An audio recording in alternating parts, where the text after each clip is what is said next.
Ladies, gentlemen. Ladies and gentlemen. Ladies and gentlemen. Please be advised that this movie has no nudity. I'm out. Come on, Eddie. Let's go to the movies. Yeah. I just have to wee-wee. And we're back.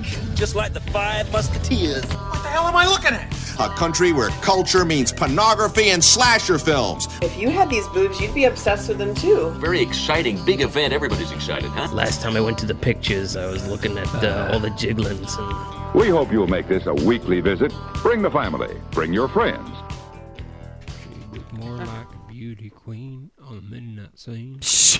Why is it every podcast we have Roman singing? I don't know. It makes for good stuff. Are we ready to talk about Yes, we're this ready. stuff? Let's go. You know what? Let's so anyways, and let's talk about Tron. And I said, you sound so Legacy. excited over that. I said bitter. I just met her. Hey everybody. Welcome to the Cinemadness Podcast. I am Adam. I am here with Allison. Hi. And always Roman. I'm feeling digital. But not always me? Oh, well, always. There you go. All right. I can say 30% of the time I'm me every time. That doesn't make any sense. Math. It does if you made sense like me. Well, we are on our third season. Oh my heavens, Nancy. And it's our third change to the show. Oh. That might be bad. It might be bad. It might be good. Or 3 times a charm. That's right. Or 3 times a lady. Or 3 strikes, you're out. Or 3 is the magic number. I could wear a fake mustache. What does that have to do with 3? It has absolutely nothing to do with 3. Alrighty then. Thank you for joining us on WTS3. Yeah. All right, so we are going to jump into this because we have a lot to talk about because I am excited to do this episode because we are doing 1982's Tron, and you know how I feel about 1982. Ladies and gentlemen, he's so excited that the table's lifting up 2 inches. I have a Tron boner. I have a Troner. Ew. Is it digitally enhanced? Oh, it is. It's full CGI. I'm a full CGI right now. I know. I was tripping over when I was getting some water. Yeah. 3 times the length. There you go. Now I'm adding the 3. There you go. And doing research for this show, I went through a lot of sources. There's quite a few documentaries on the Blu-ray, including Visualizing Tron, Installing the Cast, The Tron Phenomenon, and The Making of Tron. Is that like the funk phenomenon? It is like the funk phenomenon. Do you remember that song? I do not remember that song. Of course not. Do you remember that? The funk phenomenon? The funk like phenomenon? I'm thinking of LL Cool J, sorry. I don't think I made that up, but whatever. Anyway, also we are doing also the book, The Making of Tron by William Dale? By Pitbull? By Pitbull. Yeah. Welcome to Music Madness, when we're talking about Tron, the soundtrack only. Boy. No. So, with the movie, the documentary, would it be basically technically Trauma? No, Trauma? No, I'm... Trauma. Yeah, Trauma. You guys with that, putting that A in Trauma. I think because it's brought me trauma in my past. Hey, listen, so I just think it's trauma. Dale. So we're back to Pitbull. Well, we are in Florida. Well, Salvador, darling. We are three random people, and nobody's going to get that joke. Not yet. No. Not at all, because we changed the word random. We did. Yeah. We're ordinary. We're ordinary, but we are from Florida. We are. So Tron, the tagline, the great tagline. There were many taglines, but I only put one in. I only put the American one in because the rest were a little German? a little too French. Tron. Yeah. He doesn't speak Japanese too well. Why does a movie have multiple taglines, first of all? Well, when you hit the right spot, you have multiple taglines. That's pretty much how it works. It's all based on the translation. Some languages just don't have certain words for things, so they have to restructure. Yeah, no, I got that. I thought you meant that they made multiple just in case one didn't work out. Like Captain Supermarket. Well, that's a title. That's not a tagline. Anyways. But yeah, it's the same thing. It's lost in translation, basically. All right, so you're going to Roman's favorite game, that I like too. You're going to give us the American version. The U.S. tagline is "A world inside the computer, where man has never been, never before now." Inside the computer? Inside the mother computer. You mean like reboot? Files are inside the computer? That's right. This is that scene from Zoolander. Zoolander. Stretched into an entire movie. Oh my god! It just 25 years before Zoolander came out. Now I kind of want to watch Zoolander in Tron. I think that would be fantastic. That's right. It's a shared universe we didn't even know about. Oh, it's the man. It's the TCZU. So Mugatu is really the MCU. MC. What is the guy's P. name? MCG. P. MCP. McP. Oh, Nick P's now streaming. That changes my past a lot. So Tron is the story of a man who just wanted to find proof of ownership that these video games that he programmed, and he gets zapped into the computer world, and he gets unintentionally fallen into a quest filled with programs, Tron, Ram, and Yori to free the computer world from the tyranny of the Master Control Program, also known as McP. Yeah, I didn't realize it until I was rewatching it for the show that Grandma's Boy kind of ripped off the premise a little bit. They did a little bit. Yeah. Yeah, I mean it's 1982, so I mean there's probably a lot of movies after that has done that. I mean, you said Reboot. Reboot was the TV show, but I loved Reboot. I did too, especially when they went into the future. That was great. Yeah. Did you ever watch Reboot, Allison? I don't know what that is. It was a CG cartoon in the early 90s. Yeah, it lost me at cartoon. Oh, man. Oh, I gotta tell you a funny story at work, speaking of computers. I was trying to free up some time as I was working. I go, my computer's hungry. And the customer goes, how do you know? I go, because it's looking for some new bytes. I was going to say it was running out of bytes. So yeah, there you go. I was right on there with you. There you go. It was directed by Steven Lisberger. Das Lisberger.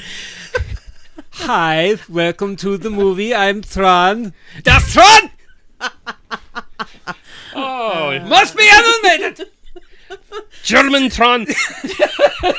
I am Steven Lisberger. I will direct this movie before you. I have stolen your idea. You sounded like a Muppet.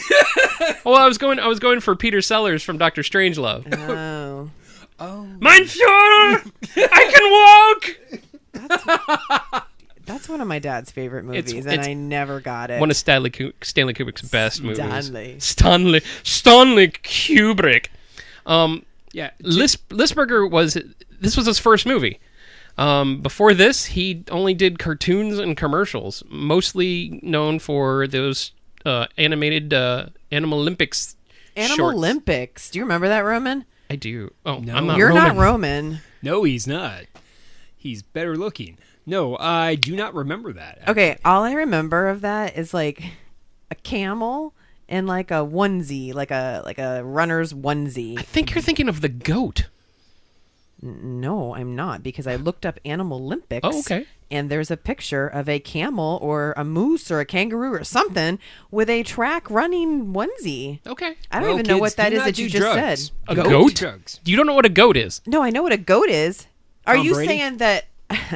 I'm saying that you might have thought the goat was a camel, but you looked it up, so I am wrong and you are right. No, it might have been a goat, but it looked like a camel. Okay, well, this has been Goat or Camel on the Cinemanus podcast. I mean, that's a pretty big movie to start off, I guess. Right. All That's right. the thing. It's super ambitious. So, for those of you who are listening to the podcast, go ahead and take a moment to Google Animal Olympics like I am. Do you see the goat camel? I know Or the goat. the- I know the goat is gray. The camel. Oh, then I'm thinking of a brown, because my thing was brown. Yeah, it was. Shut up. That has horns. Oh, there's the goat. Yeah. This looks like a camel to me. I think that's a kangaroo. Yeah, I thought kangaroo. But you did say kangaroo.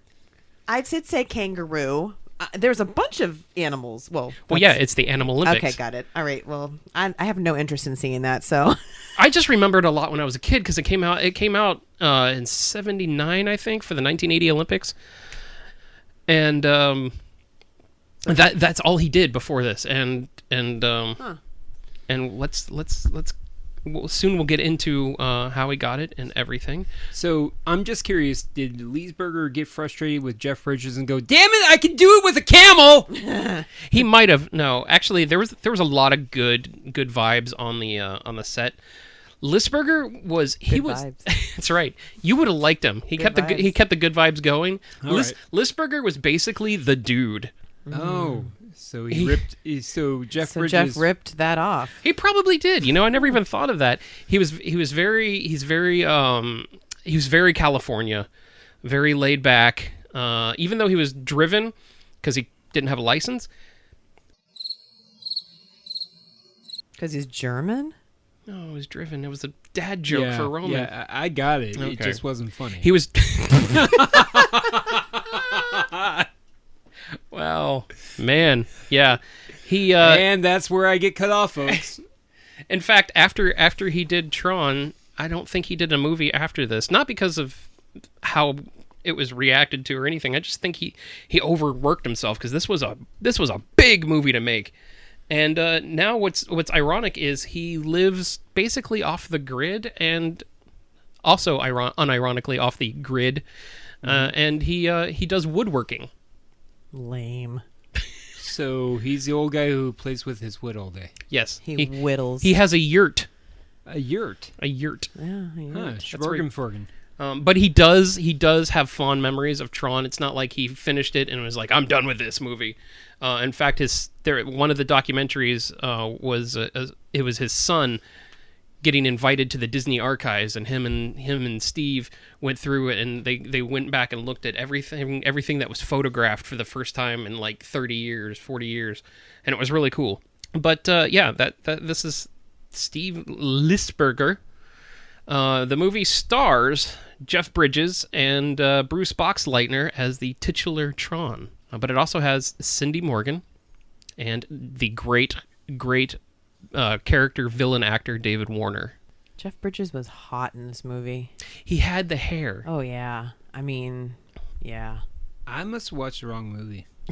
No, Jeff Bridges was really attractive. No, my movie didn't have any titulars in it. You got Cindy's titulars. Well, let's go ahead and just in a skip deleted to Tron, scene. Tron Legacy. Let's not. No. Well, yeah, we need to later. Do we really? I'm gonna. I'm for it. I love Tron Legacy, but we're not talking about that. We're talking about 1982. Before I get into the synopsis of the movie, I want to go over some terms that people might not understand. So, like does my lawyer need to be Leesburger. present? terms and conditions maybe, but these are just terms. This is the Tron glossary or Troslery. No. There's not a lot of things you can use with Tron. Tron glossary. Anyway, the term user is the people in the human world. They were given. This is the name given by the programs, who are the people in the computer world, as basically like deities. Like, do you believe in the user? Or, my user brought me. Oh, you believe in users? That kind of thing. Programs, like I said, are the people in the computer world. These are actual programs in human form. Like Tron. Tron is a security program. Ram is an actuarial program. He does his taxes. And that makes them mundane, but that makes them also, relatable at the same time, because they're still just working stiffs. So like Herman's Head. Kind of like Herman's Head, yeah. Yeah. Mm-hmm. Yeah. Or for those of you who don't know who Herman's Head is, or what movie or what show Herman's Head is, it's basically Inside Out before Inside Out. It was Inside Out on Fox. Mm-hmm. And the last term that gets used a lot is derez, which just means the death of a program. Not to be confused with re-res, who I talked to later on in the show. Wicca. Wicca, indeed. That was a tease, folks. I don't like the word derez. I don't Derez? know why. As in de-resolution? Yeah, I don't like it. You gotta remember, guys, I played a lot of sports, so like I'm just expecting some Latin kid, who's like Derez, get your ass over here! Yeah, seriously, Dennis Ramirez, come here. Derez. They call me Derez. Yeah. I am 7 No, you meant to say 17. No, I'm not 25. No, you're 17. Yes, I am 7. Football is life. Aw, I get that now. That's right. She's caught up. Yes, she is. Oh my heavens. Ladies and gentlemen, if you've not watched Ted Lasso, this is Oh not my this is not a sponsored thing from Apple Plus, but Ted Lasso is the greatest character that has graced our television screens in the last 20 years. Now, can you imagine Ted Lasso in Tron?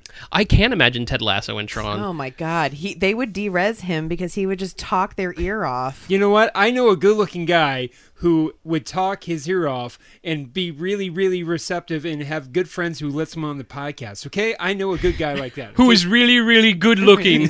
Ridiculously good looking. But no, so Ted Lasso would probably be D-Res according to Allison. So what would be a good other points in Tron, by the way, Adam, as I'm trying to push back to you? Other points? I don't know what we're talking about. I'm just going to go right into this. Thank you. Sorry, man. All right, we are moving into let's get into the meat of Tron. Let's get into Tron's meat. And potatoes. The old meat and 2 veg.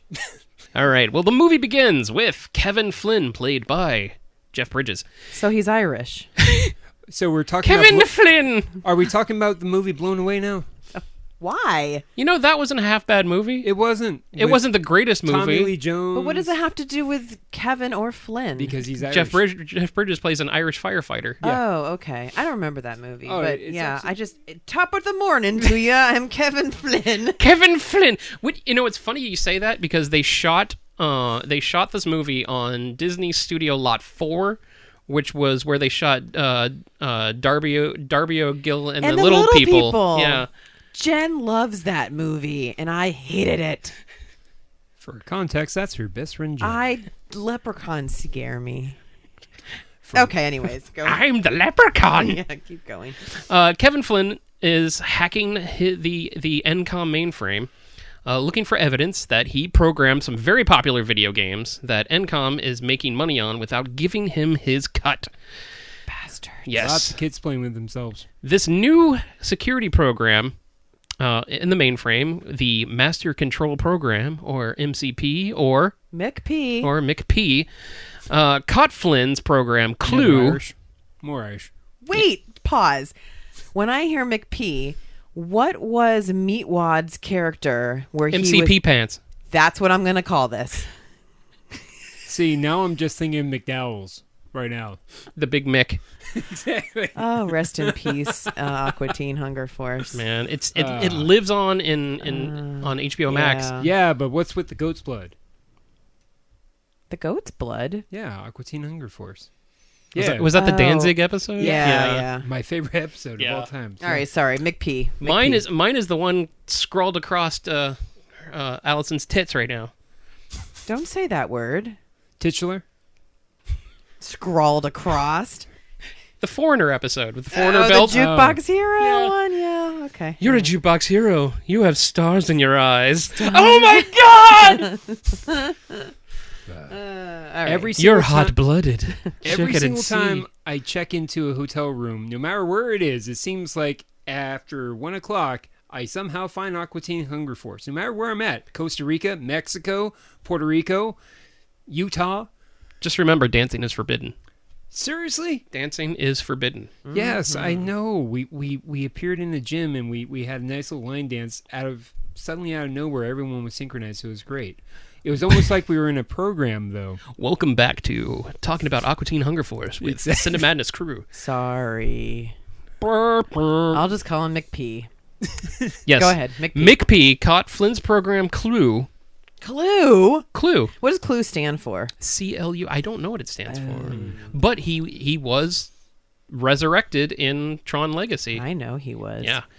Because he wasn't de-res, he was absorbed into the MCP system. We got a raging Clue, and he was resurrected. He was absorbed in McP's system. Oh my God. We just this was a bad idea. You wanted this, you take it. It's true.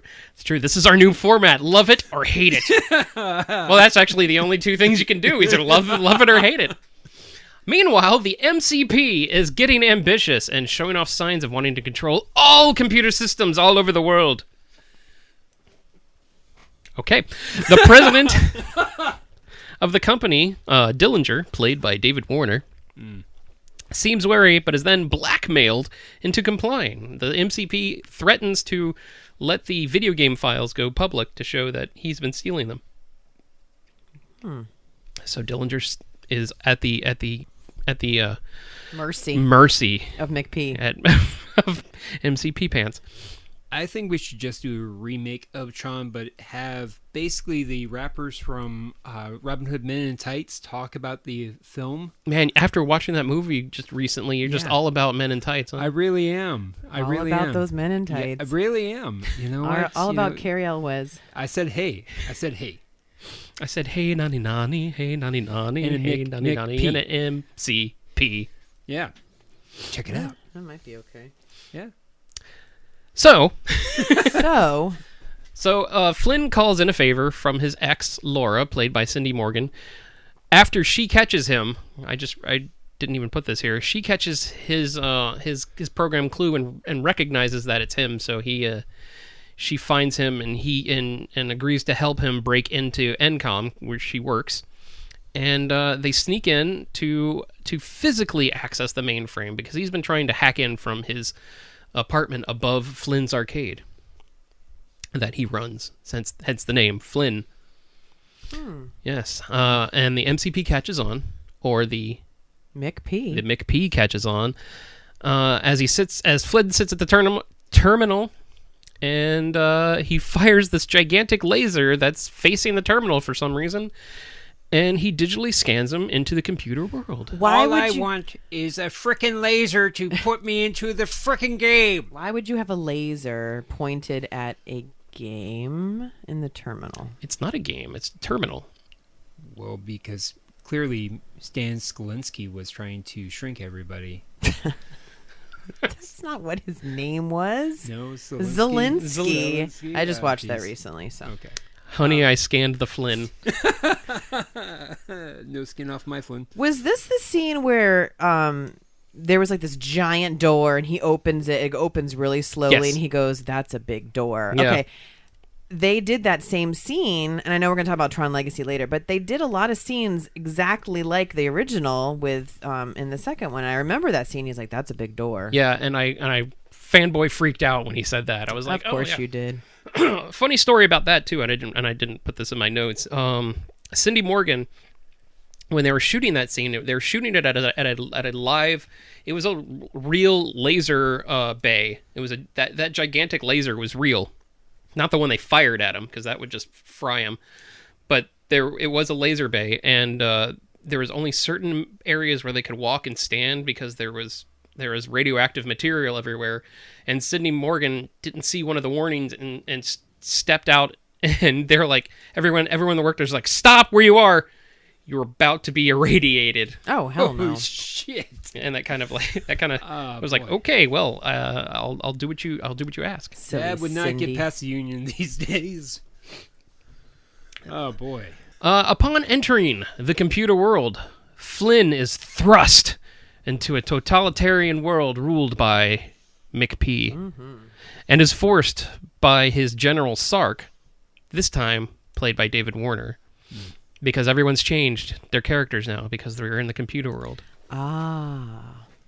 So now Flynn is Clue. No, Flynn is Flynn. We'll get into that. Flynn is Flynn. Sark used to be Dillinger. Yes. And who's Cindy? Cindy is Yori. Oh, that's right, Yori. And his friend Alan is Ram. Is Tron. Tron, that's right. Ram is not a real character. I mean, he's barely in the real world. He only has one line. Is when Alan has to go see Dillinger. He walks out and the guy who plays Ram is like, "Do you think I could have some of your popcorn?" Seriously? And that was it. Yeah. Oh, that's kind of sad. So when does LeBron come in, and when does he get shrunk to fight the Monstars? In 2021, in a horrible sequel. All right. The MCP is forcing every program it can find to participate in a series of computer games to the death, or to the D-res. Oh, yeah. In his cell, he meets the program Ram, played by Dan Shore. The only other notable role he's ever played is Billy the Kid in Bill and Ted's Excellent Adventure. He is a tax program, like I mentioned before, who is a veteran of the games, and he's a bit cocky because he's good at it. He's also very religious when it comes to users and stuff. So, he talked about it in the interview. How he said, because he's an actuarial program, he would be easy to be brought into a type of thing. So he kind of worships Tron and the user. Fun bit of trivia. Ram actually found his job very troubling. In fact, he found it very taxing. Womp womp. There we go. Please continue. That's one. I think. I don't know. No. Are we keeping track now? Please don't. Please don't. So Ram was taken under the wing of Tron, played by Bruce Boxleitner, who was Alan in the real world. Boxleitner. It's just a badass name. Bruce Boxleitner. What if that was his real name? That sounds like a porn name. It does. Yeah. He enlightens boxes. Boxleitner in Tron Legacy. And Tron is the badass of the games. He is the champion. He is unbeatable. He's basically the Hulk in Hulk or Thor Ragnarok, kind of, sort of. Yeah, but he's always like throwing shade at Sark when he's watching and that kind of stuff. He's very Marcus Aurelius Maximus. Are you not? Sure. Yeah. Are you not entertained? Type of thing. Oh yeah. Because he plays for the users, and that drives Sark crazy because he shouldn't be, right? He shouldn't be, and he doesn't want people believing in the users. Right, he wants people right. believing in the MCP is going to take over. Right, because if he's playing for the users, that means the users are going to win more. Well, right?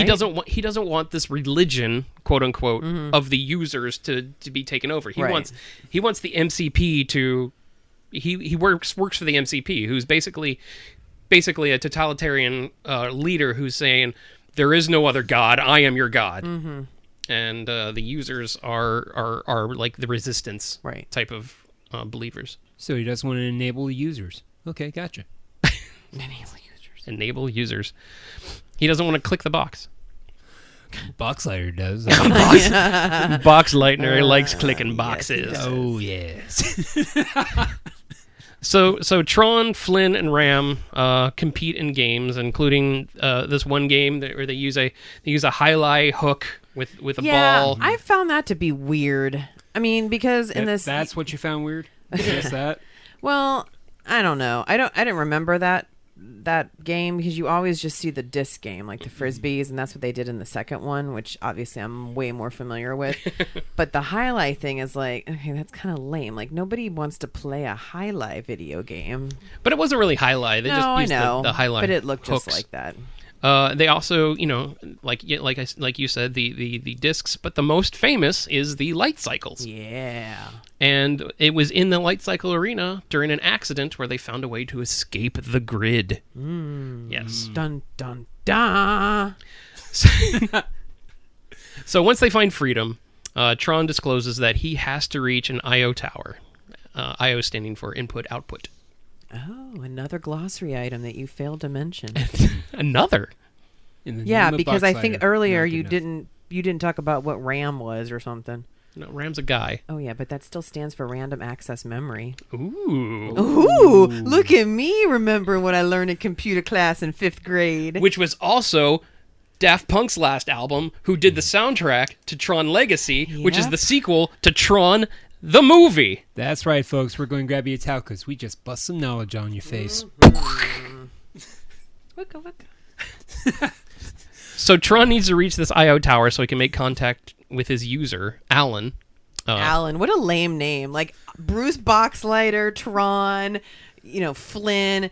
I'm Alan. Alan Bradley. Yeah. Oh, that's so white. And his username is Alan1.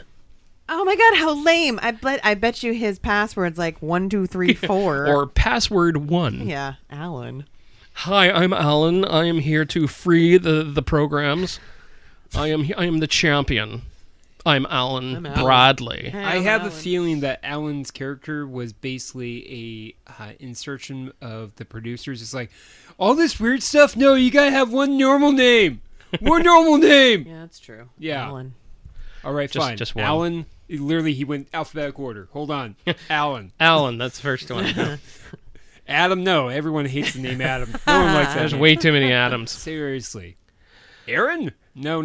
The two double A's. No, Alan works. We're Do going they with ever it. show Alan? Yeah. Oh, okay. Yeah, and I kind of glossed over that because I don't want to go like scene by scene. But when Cindy Morgan's character meets up at Flynn in the arcade and they take him to the NCOM building, they're all three together. Okay. Does he look like an Alan? He looks like an Alan. Okay. And he talks with Dillinger because he loses his access when the MCP cuts off the access to Clue. He forgot his password. Yeah. Okay. I mean, would you want to meet the person that you're playing on your game? Like, that would be pretty cool, right? That would be pretty cool. Are we talking laser shoot Larry? Laser Suit Larry. Laser shoot Larry. Laser shoot Larry. Oh, the Laser Suit Larry from Kevin Flynn and the Little People. All right, let's go ahead and find McPhee and Boxlighter. Oh my god. Laser shoot Harry. Laser Shoot Larry.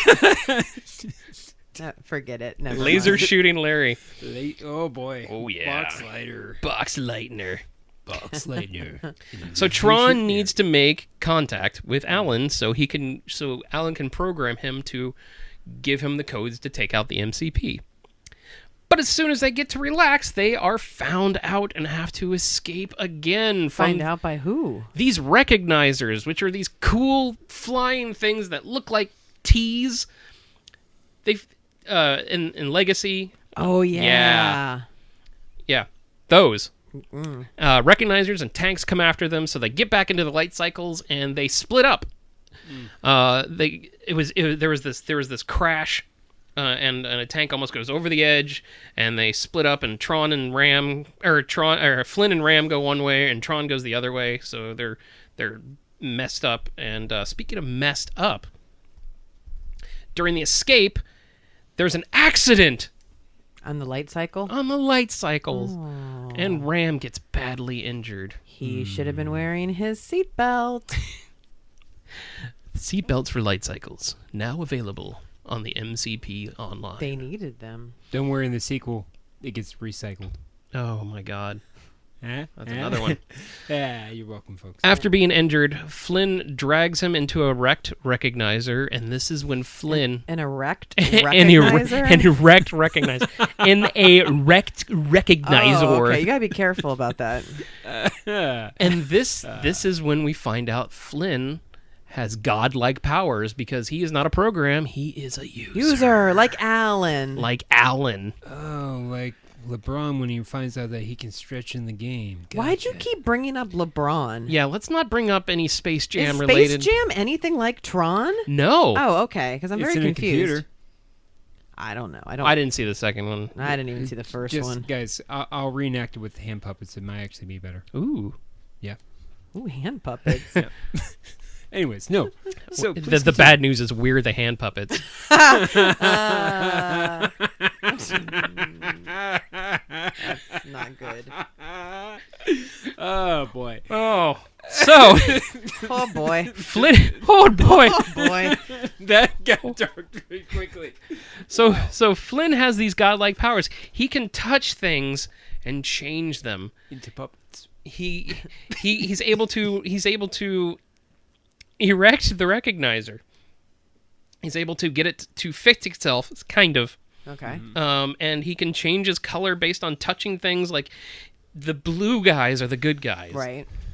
And the orange guys are the bad ones. Yeah. Mm-hmm. And that's, So when he becomes erect from the recognizer, when he can change to like purple when he's about to finish. he might. Are there only two colors? Okay. No, there are some yellow people and there are some green You people. can't say yellow people anymore. Yeah. As soon as you said yellow, I'm like, I'm sorry. oh, please have a Coldplay So reference. there's or yellow. we're going- There are programs that are colored yellow, Okay. and there are programs that are also colored green, but they're not really. They're like in city shots and Oh, stuff. they would be ready non-player characters.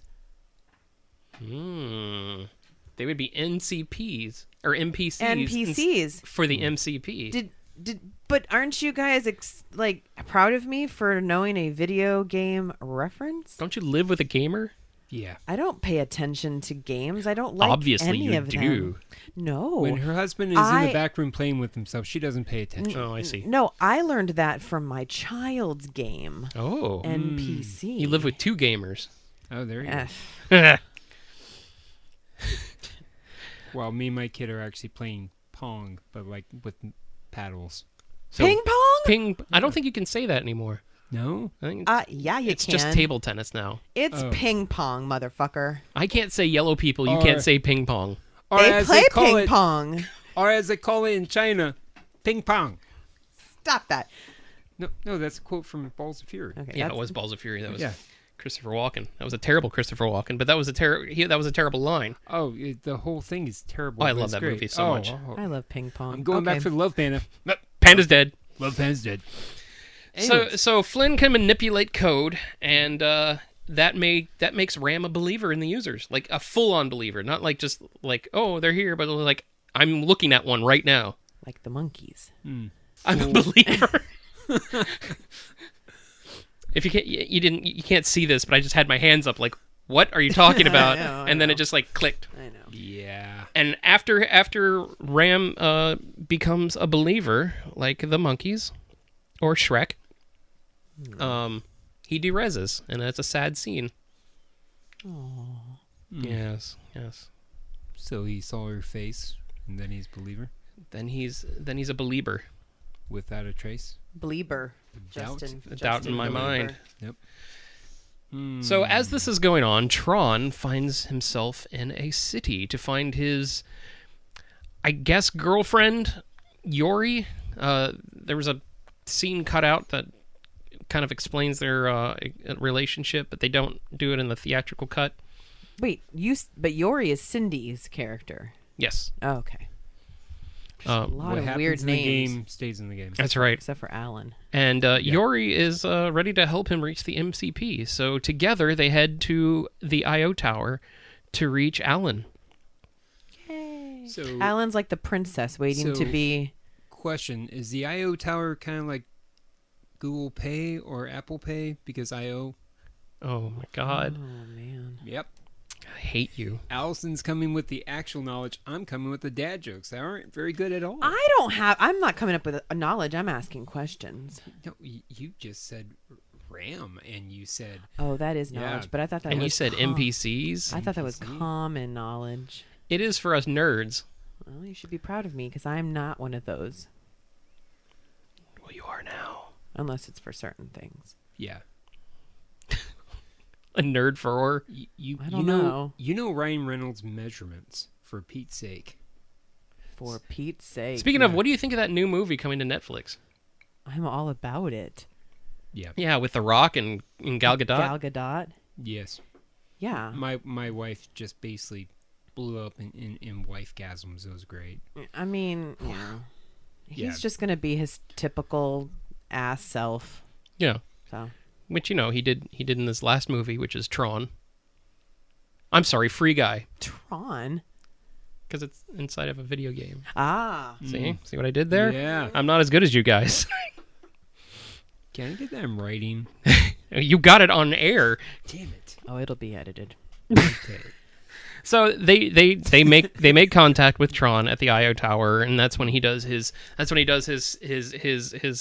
famous, he raises his disc into the light and it raises up, and his disc has his identity on it, and Alan does his little computer thing and puts it on the disc to have Showing him, another man his disc. to have him.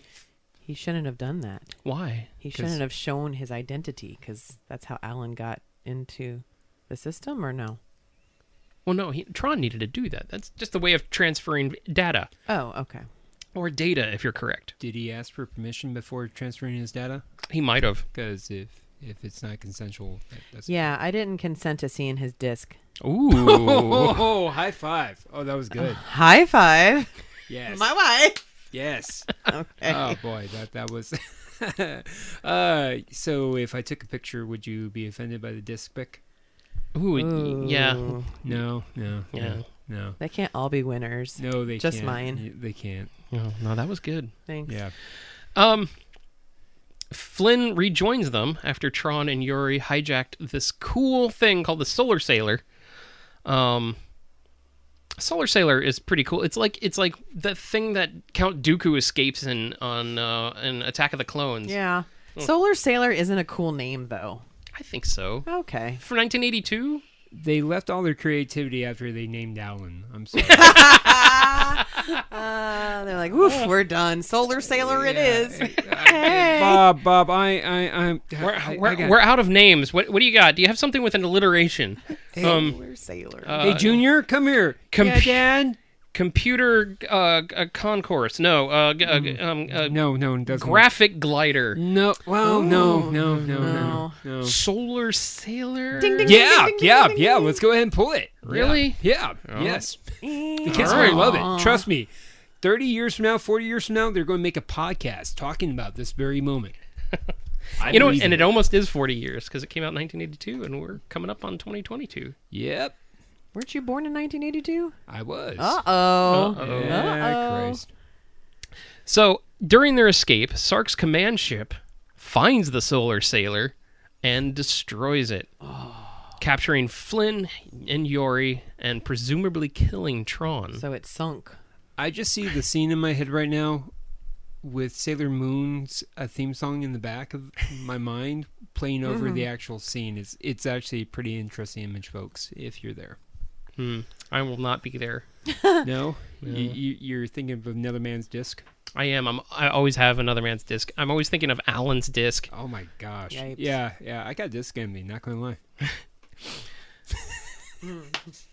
So Sark takes a shuttle and leaves his command ship with Flynn and Yuri on board and orders it to be destroyed.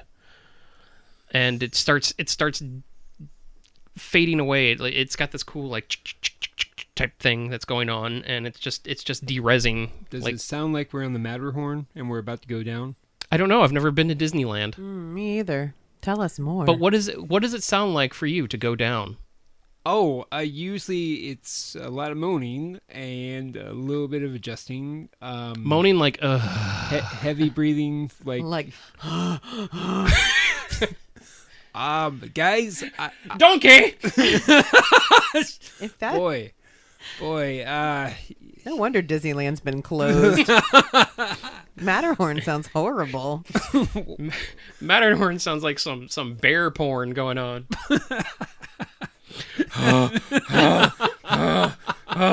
Wee!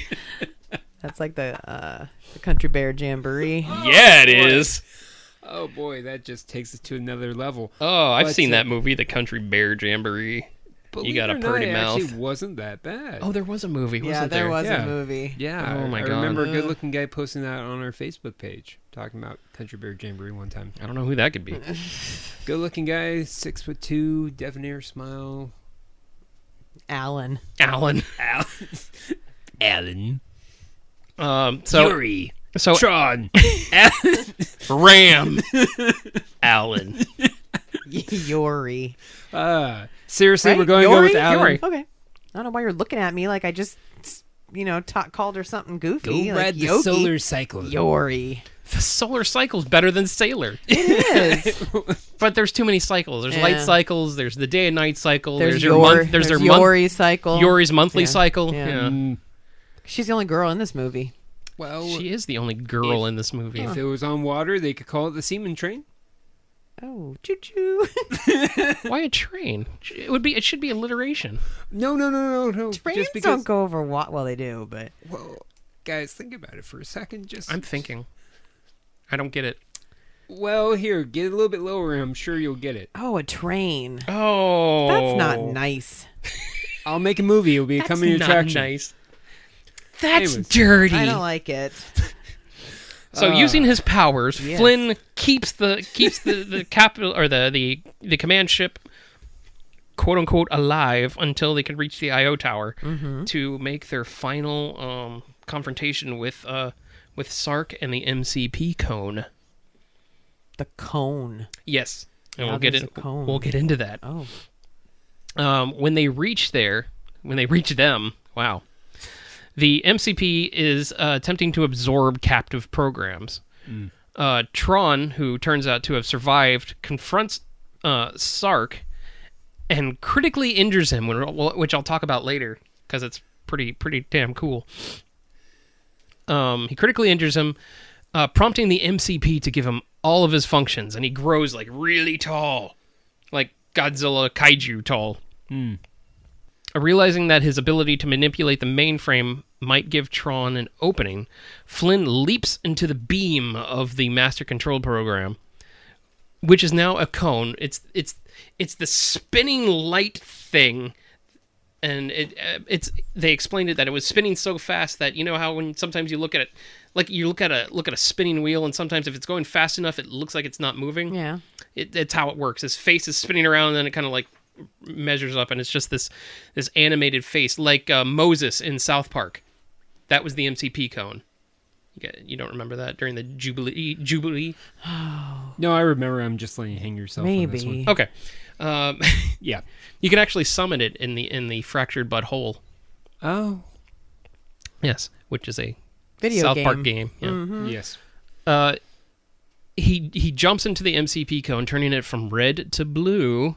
Huh? Because he's blue. That's right, and he can manipulate. He can manipulate things. That's right. Oh, la-di-dee, la-di-da. So he distracts the MCP. It takes his defenses down, which is like this weird force field shield, and Tron throws his disc with this perfect velocity, and it destroys the MCP, and because it's got the code on it, and it frees all the programs from the mainframe. So one look at a man's disc brought down your fences. That's right, Tron's magnificent disc. Oh man, Boxlight has a lot to do. Man, I now want to create just something just so I can call it Tron's magnificent disc. Man, all right.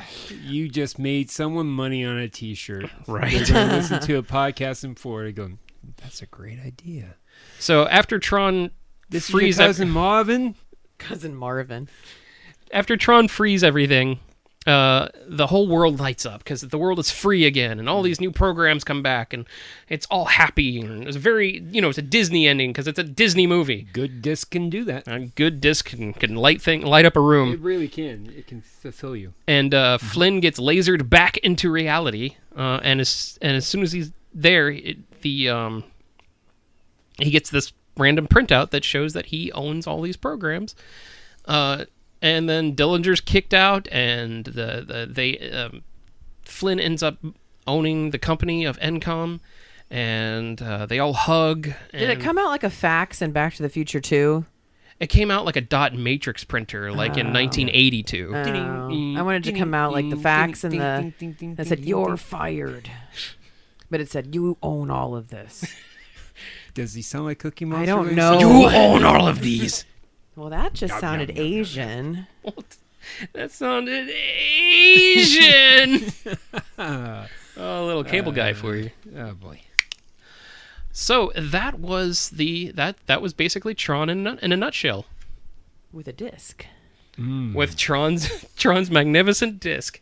Disc Flash. You know, I'm going to make new DVD covers now. I'm just going to call it Tron's magnificent disc. Why do we think it was called Tron when Tron wasn't the main character? Flynn was, because Flynn doesn't sound as cool as Tron. That and Tron was the hero. Yeah, Tron is the hero. If it wasn't for him, the MCP would have taken over the world, basically. Well, because if they would have called it Tran, it would be a different film. Oh man. I was trying to keep a straight face on that one, folks. Sorry. Well, no one can see your face, so it doesn't matter. Before we get into our personal touches, we had a special guest. I wanted to bring on Shane from Rerez. Ooh. He is a YouTuber. He makes really funny and informative videos about video gaming stuff. And he really wanted to talk Tron with me, so here it is. Greetings, programs. I am here, Adam, talking with Shane from Rerez. How you doing, Shane? I'm doing really good. Good. I'm glad.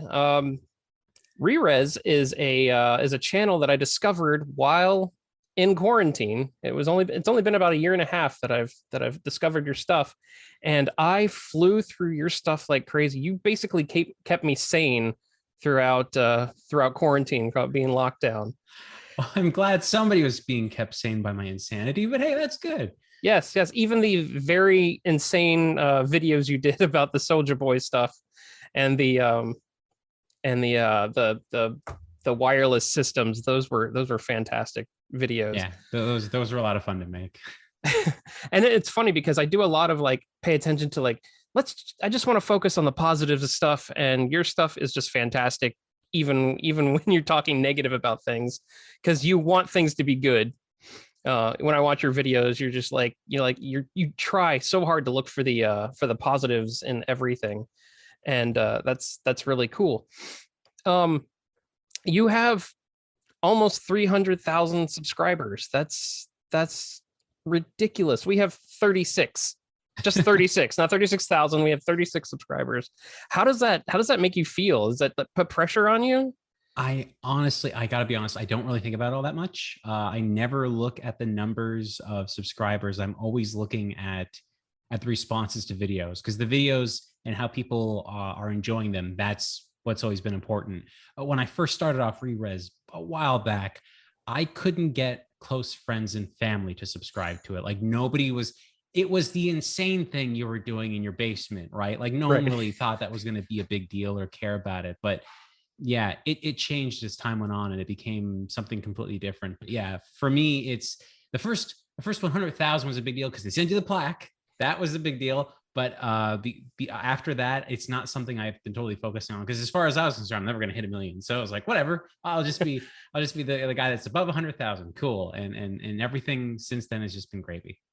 Have you made this like your job, or I mean, oh yeah, are you monetized enough where you can make a living on Re-Res? Oh, for sure. Yeah. It did not, like, it was the first couple of years was not that. I had other jobs that I was working. I had worked for other YouTubers. I had worked at studios and a whole bunch of different jobs. One or two in the game industry, because I really wanted to understand what game industry jobs were like. Because I was talking about it on YouTube. I was like, but I really didn't work in it. So maybe I should work in it for like at least a little bit. And I did. So I got some experience there to kind of understand what that was like. And it became more of a full-time thing about the time we moved into a studio, and it became an actual job where I wasn't going anywhere else. I wasn't doing a side gig anywhere. It was Monday to Friday, 9 a.m. to 5, go to work. Well, 9 a.m. is best I can wake up. And just work at the studio producing videos. But yeah, it's been the full-time gig for a bit now. That's awesome. And are you doing it alone? Do you have a team now? Did you start alone? You said did it in your basement. Yeah, originally, like most YouTubers, I started alone, and it was just me trying to make videos about stuff I thought was very interesting that other people hadn't really been doing before or covering. And I had worked with a bunch of different people, from cinematographers to video editors and stuff like that, trying to incorporate other people. But it didn't really come into a workable place until we got the studio. And now we work with a team of 4, including myself, and all of us are editing, writing, recording videos, and just making a whole bunch of stuff work together. If you reach that 1 million followers and you become a worldwide sensation, and they make a biopic about Re-Res, who do you want to play Shane? Boy, I don't know. A lot of people like to say I look like Fred Savage. so maybe Fred Savage. I don't know. There was a legit spit take, by the way. I'm so glad that happened. There was 2 people. The early days Re-Res, this happened a lot. Every week, people would say I looked like 2 male celebrities had a kid, and it was Christian Slater and Fred Savage. If they merged together and created a hybrid, it would be me. And it happened a lot every week. So I'm like, okay, people are either talking to each other or there clearly is a thing. And I was like, I don't know. Well, have I ever seen a Christian Slater? So I sat there and I watched Alone in the Dark, regretted that. And then I decided, you know what, maybe I should watch something else with Fred Savage. So I watched Monsters Under Your Bed. I forget the name. Little Monsters. Movie. Yeah. Little Monsters. So I'm like, yeah, okay, I get it.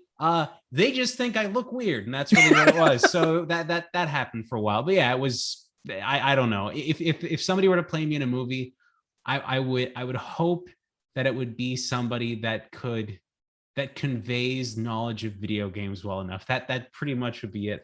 But I think the movie would just be somebody sitting at a desk the whole time, not talking to anyone of interest, and just sitting there and just grumbling to himself while like the save state doesn't work on a bad game. This episode, we are talking all about the 1982 Disney live-action movie Tron, and this was Shane's idea. He wanted to talk about Tron. What made you decide, hey, I want to talk my face off about this movie? I'm not near it right now, but I'm a huge fan of Tron, and I know that maybe there's some people out there that really like Tron a lot. When they did Tron Legacy, there was a viral game where when the movie was coming out, you could like join in and stuff. And I got to see the trailer early at a theater. I got all the merch and stuff sent to me. This isn't a part of re-res. This is like this is before all that. So nobody knew who I was. And there was this one game where you had to pick. It was like a big picture, and you had to pick every single picture. Or every single item from the picture and reference and actually name what it's supposed to be. So it'd be this big, gigantic 6 colored all the shades of rainbow. It's Rainbow 6. You see a little fox in space, Star Fox. So I actually named all the games in it, and they actually sent me a huge poster that was marked and numbered and everything. Oh, that's awesome. I have a Flynn Lives shirt. I think it's a little bit ruined now, but I still have that. So Tron was a big deal to me. I loved the first movie. I remember my dad took me to the rental store, and I got it, like I rented on VHS, and he was like, hey, you like games? I remember this movie came out, and it's about video games. So he rented Tron and War Games same night, and I'd never seen either. And that was a big night for me. And I remember that being like a really amazing time. And I think I kept asking to watch Tron over and over and over again after that too. The visuals of the film are unlike anything else. And I mean, there was a lot of really interesting visual movies being created in the 80s and the 70s and the 90s. Oh yeah. But Tron stood out for such a long time. Every individual frame looks different. And I know, like, typically when people look at the film now, they probably think, oh yeah, everything there's CG. It's not all CG. There is a bit of CG, but the majority of the film is hand-drawn assets. And and like it's not rotoscoped, but it's like that thing where they inverted the frames and got everybody like to glow, and that glowing look looked so cool. It's one of those movies where very few films, I'd say this, if you watch Tron on a really good screen, and like a screen that has really inky dark blacks, when the bright scenes come out, it almost glows out of the screen. There's like nothing else like that. Tron still stands out that way. Just seeing the light cycle sequence in the movie is like iconic. It's probably one of the biggest scenes in the film. Like everybody always looks at that. I think Family Guy made fun of it at one point. Like everybody looks at that scene. That scene has so much going into it, stuff we don't even consider, because like nowadays, if you were to like render out a sequence or whatever, it's a lot easier to do. But at that time period, they were animating 3D models with a program that doesn't animate. Like that's just a thing. They just figured out a way.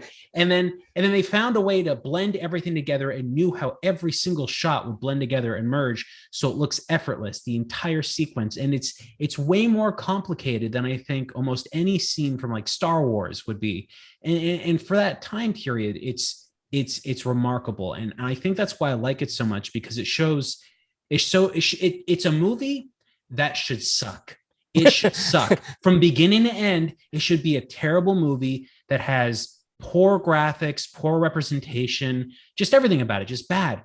But it doesn't suck. It's the wonderful little thing where it's the movie that's so complicated in its creation, but it comes together. It makes sense. It's fun. There's heroes, there's villains, there's just a whole bunch of things going on. And in very few films make you feel like you're seeing a completely unique world that you've never seen before. Because every other film, I don't want to say every film in the 80s, but there's a lot of them that take place in space, you know, or you know, in the woods or fantasy or whatever. There's like some concept like that. But Tron was like one of the first where it's like, okay, We're going inside of a computer. It's not going to look like speckles of stardust and star fields everywhere and just bright, like, pieces of electricity floating through the sky. It literally was a completely different visual world than anything we'd ever seen on film. And I think the only other film that's ever gotten close to it since really has been Tron Legacy. Every time I'd go to the arcade, I would look for the discs of Tron because I'm like, that's the one nobody has. That's the one I really want to play. And yeah, go ahead. I like the Tron arcade game. I do. The one you're running in the background where you fight against the MCP eventually. I love that game. But discs of Tron, that's the way you control that game. I've tried to convey to my friends that haven't played it in arcades. It's like you've got a little disc that you spin to aim, and then you've got your joystick to like move your character around. It was basically double stick control almost. You know what I mean? Like it's not the exact same thing, but you don't. To try and play that at home when you're using like an Xbox 360 controller or whatever, right? Yeah, I've got one of those always nearby. And it's like when you do that, you almost have a similar style of control. That's right. It's not the same as what you get in arcades. Whenever I see a Tron game in arcade, I need to go play it. I just have to, because I need to like reinvest my time into it, reconnect with it. Arcade games at the time had so many different kinds of kind of visual identities or like control schemes that were so unique because they didn't know what worked yet. Yeah. Like a dial just shouldn't be used for that, but it works really, really well. And I think Discs of Tron is probably, if I had to pick a movie to video game, it's probably one of the best movie to video games of its time period because it misses nothing from what you got in the movie. Like it almost feels one-to-one the exact same thing. And I think the only time we got something very similar to that, that it almost felt like it's just a section of the movie brought into the video game world was with Tron 2.0, where they were kind of doing the exact same idea there too. Do you think Tron has been treated unfairly by Disney? Their marketing was like almost nothing with Legacy, and they didn't even care about the TV show, the Uprising on Disney XE. Uprising, it just no. Uprising. I mean, if they didn't care about Tron Legacy, they did not care about Legacy even less. I mean, sorry, not Legacy. Uprising.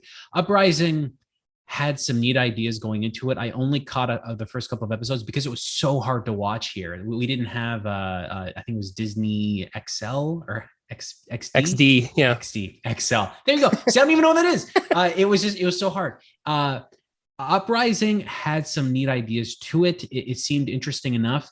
But one thing I didn't like about it was I thought they should have made a show that continued on where Legacy left off. But instead what they did was they made a show that takes place with a character who I don't think people care enough about because it's just a character. It's in between the two things, right? Yeah. It's got to be either about Kevin Flynn or it's got to be about Tron. You can't have it be about the guy that Tron meets up with at some point that's going to be trained to be the next Tron. Like it doesn't really, there's no kids that would know what that is. It's like when you go to watch a TV show movie that Disney was doing from their other animated films. Aladdin had a TV series.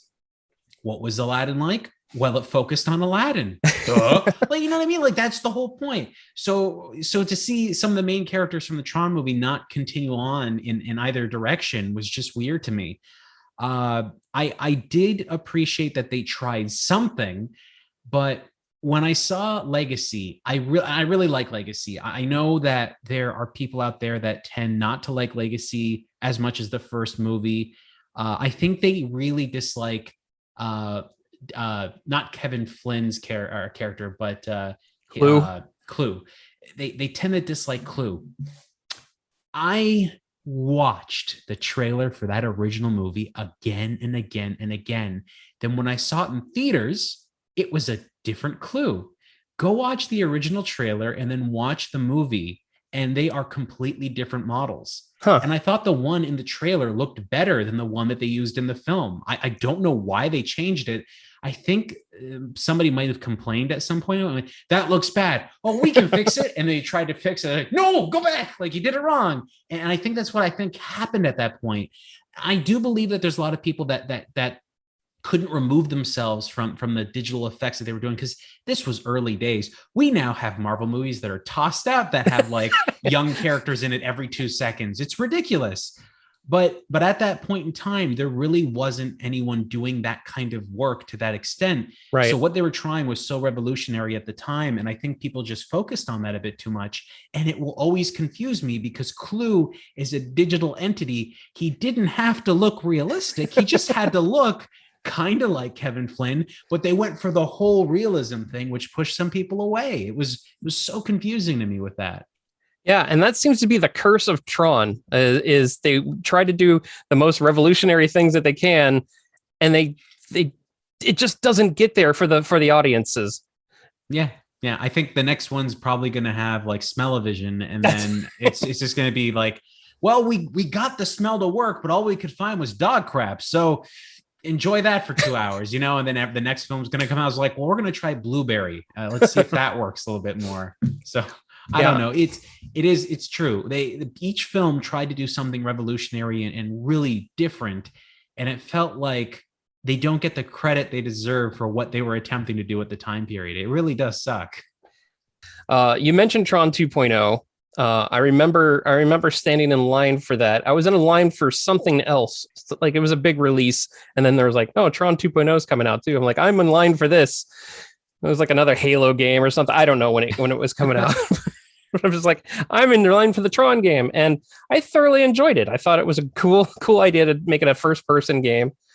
I think Tron has been better represented in video games than it has in movies. Tron 2.0 head above. It's the best one. Like it's the best, and I like the arcade games. I'm not saying I don't, but Tron 2.0 takes what those things are and try to do something completely something that you would never see in the past, which was make a sequel to the movie.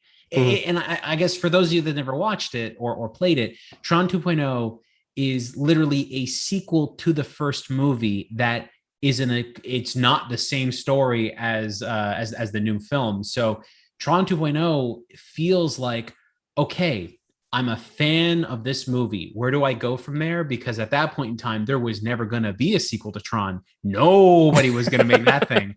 So a video game sequel to a movie that not that many people remembered was insane, but they did it. And the care and attention to detail, the narrative is a really cool narrative. The characters are very interesting. One thing I really liked about Tron 2.0 was that it has stupidly good multiplayer. It has no reason to have multiplayer that good. There's the light cycle sequences, which I think are still very fun to play because they took what light cycles were in the arcade original game, or even in what's in the movie, and they included power-ups and abilities, different kinds of maps, and it was really addicting and fun to play. But then what they did in 2.0 was they also added not lightsaber battles, but battles with the discs, the data discs. Yeah, so they had data disc battles, which felt really fun. And this is the weird thing about Tron 2.0, and I swear, a community has to be built from this again. Tron 2.0 had a version that was released on Xbox that came out after Tron 2.0 did on PC. The Xbox version is called, I believe, Tron 2.0 Killer App. Yes. And there was some extra content on it. So some fans took the extra content from the Xbox version and they made a fan patch for Tron 2.0 on PC. So now you've got the widescreen version, all the maps from the Xbox version, all this bunch of different stuff. And they put like a lot of effort. There's a community out there that just loves this game. And for a while, I remember playing the game online with the data disc arenas, because there's an arena you go to. And the best part about this arena was you were forced to watch other people play, but not in a way that you'd see this typically on first-person shooters or anything like that, where you got a free-moving camera. You can go wherever you want to go while other two people are playing. But in this one, your character loads up into a waiting room, and you walk around the waiting room and look into different arenas and watch other players actually playing.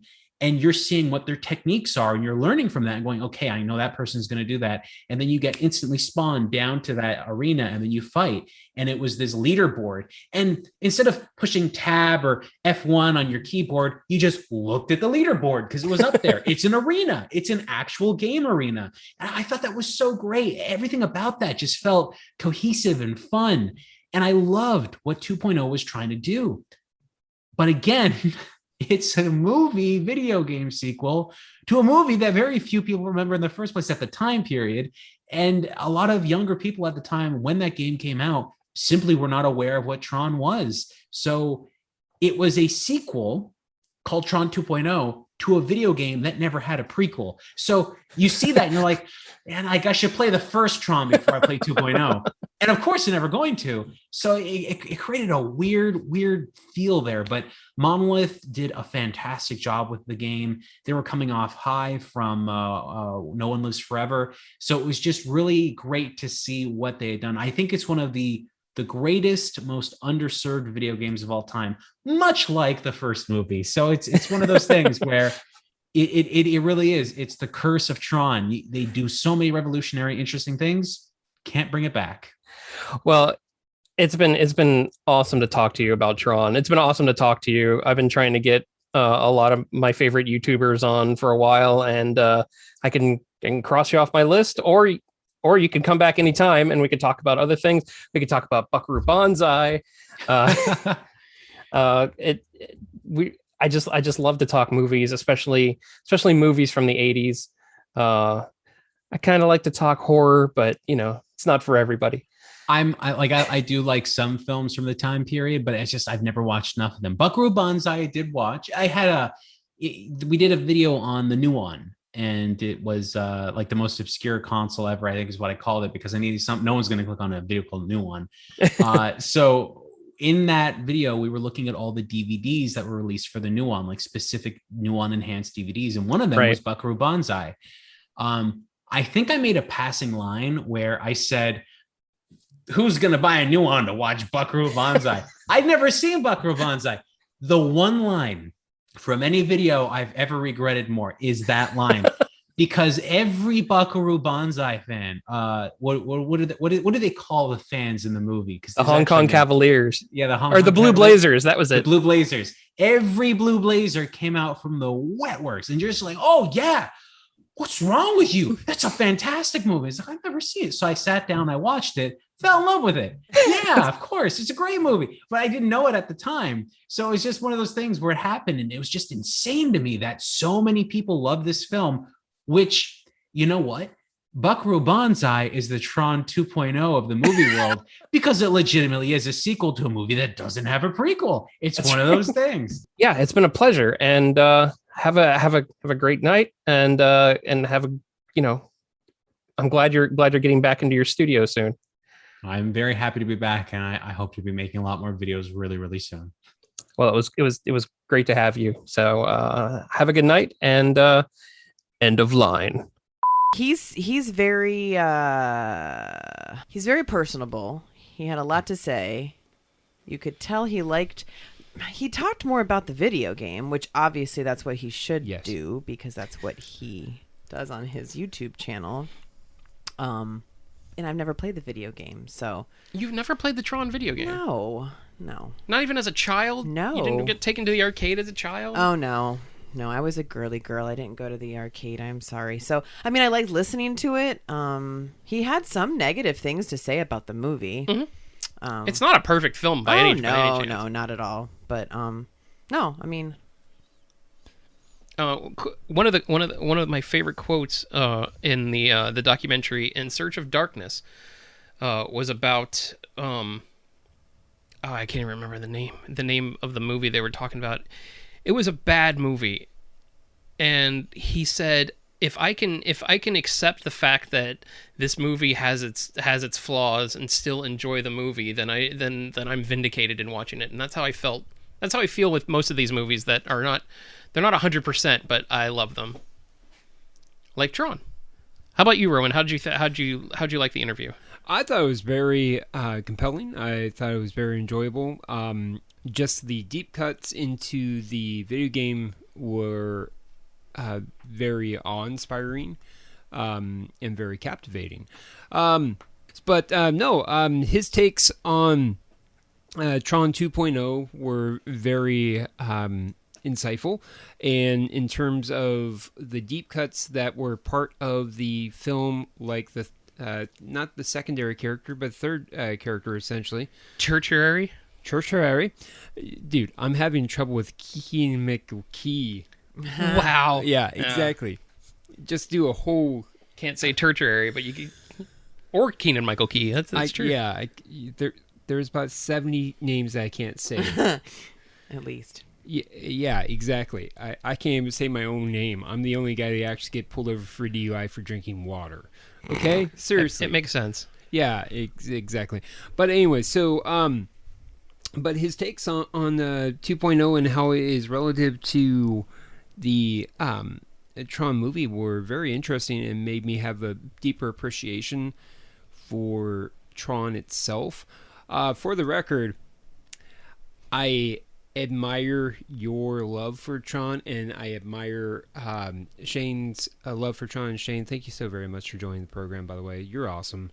You really are. And we look forward to having you on, maybe when we're talking about Fear and Loathing in Las Vegas. Perhaps. Hell yeah. You know, we can't stop here. It's backcountry. But, it made me appreciate the film some. Yeah, I mean, you could tell you guys both really liked it. Him, he really likes it. Him. Yeah. Guys, if That you was could have bad. seen Adam during the interview, it was a love fest. It was awkward. If you've ever seen The Land of the Lost, where the two Salike tacos or whatever, chorizo tacos. You mean the slee stack? Yeah. Chorizo tacos, don't mess with me. I'm so hungry right now. But the slee stacks, when they mated and they took out their those skin, stupid chalupas. Yeah, when they took out their skins, that was basically Adam and Shane when they were talking about Tron. They shed their skin, and then it was just a lot of awkwardness. It was really awkward. It was not as awkward as it could have been. It was awkward enough. So, based on your assessment of the interview, I'm going to say you're not a fan of Tron? I liked the movie The Interview. I thought it was very good with Seth Rogen. Yeah, I just big leagued you. You saw what I did? I took the question, I took it to a strong that was point. Good. Yeah, you're welcome. We call that in the improv, and we call that yes and in the improv industry. Yeah. You gotta work off your partner. Oh God! I said work off. Oh! Sorry, I apologize. Wrong vowel insertion. Right. Anyways, but no. Based on the interview, based on everything, no. I really appreciate how much you appreciate the film. Okay, so you don't like the movie? No. Okay, Allison. I haven't seen this movie in a really long time. No, I mean, it's okay. It's not one of my favorites. I remember seeing it when I was little. We used to watch it a lot in elementary school. I must have fallen asleep or read something else. I don't remember that. They let us watch that in a Christian school? Yeah, it was. In fact, I used to rent it a lot from the Christian bookstore. What period did they let us watch that in? 3rd grade. It's not technically blasphemy. I mean, there's nothing. He says "damn" twice. It must have been in the other 3rd grade class. I really don't remember. I remember watching it. I think I remember watching it on beta at home. Nice. Wow. Yeah, and I didn't like it. It wasn't for me. It actually kind of scared me. The thought of being in such a dark, creepy, like circuit board type thing. I didn't like that. It looked fake to me. I couldn't appreciate, as a young girl who doesn't play video games, I couldn't appreciate that was like the inside of a video game. Like it looked awkward to me. It looked fake. How do you feel now? It was ahead of its time. I think that they did their best on what they could in 1982. And after listening to you talk about, the costume design and all the obstacles they had, I totally get it. I think I keep comparing it to the reboot or remake. The sequel. Sequel. Oh yeah, it was a sequel. Yeah. Was it? It was. It was because it was Flynn's son. Mm-hmm. So it was a sequel. And it was to stop Clue. Right. So I think I compare it a lot to that. But, it's not a movie I'm going to watch over and over again, but I definitely appreciate it for what it is, and I understand why people like it so much. It was definitely ahead of its time, I think. Okay. And with that, we will continue on with the making of Tron next time. So make sure you join us for the second half of our deep dive into the 1982 classic Tron. Classic in my opinion. Obviously not their opinion. Make sure to follow us on our social media, www.cinematispodcast.com. It'll take you to all of our shows, all of our social media connections, and we'll see you next time.